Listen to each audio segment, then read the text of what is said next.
All right, Jake, here's some questions about online harassment. Question one is how old and what ethnicity are you?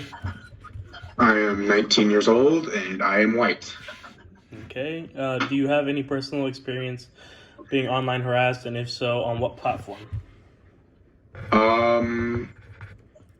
Instagram. Okay. Question three is, do you think that online harassment is a major issue in today's society?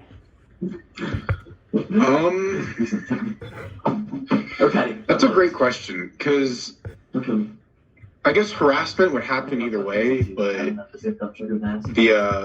the internet definitely, I guess, brings out more people who normally wouldn't say anything in person. Yeah. And I think that's more of an issue than the harassment itself, is the amount of people that are willing to do that now that they're behind a screen.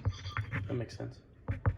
Thank you. And then, have you ever been harassed online for your political beliefs? If so, do you think you should have been?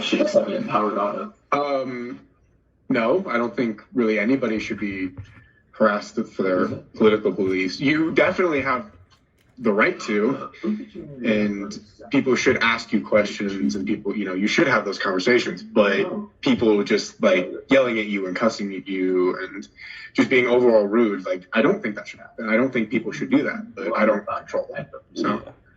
Makes sense. In your own words, why do you think online harassment is becoming so common?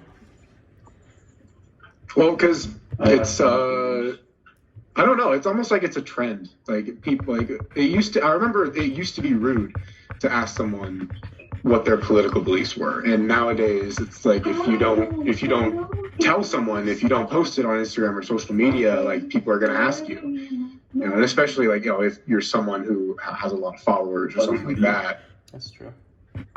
So, and I don't know why it's happening.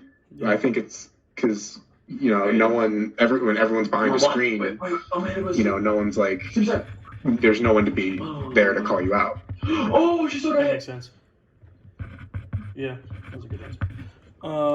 And the last question is, do you have any ideas on how we should limit online harassment, or how it should be dealt with, if dealt with at all?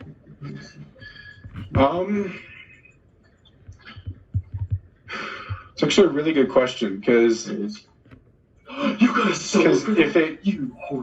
if there could be a way to deal with it, there's no way to not make it biased to one political side or the other. That is true. So, and in the course of free speech, no, it shouldn't be dealt with. Mm-hmm.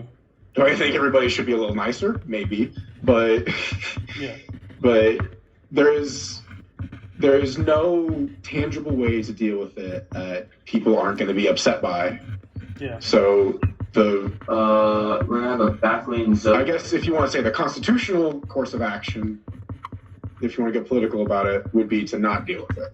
Because people, in the end of the day, people can say whatever they want, and if you don't like that, that's tough. Yeah.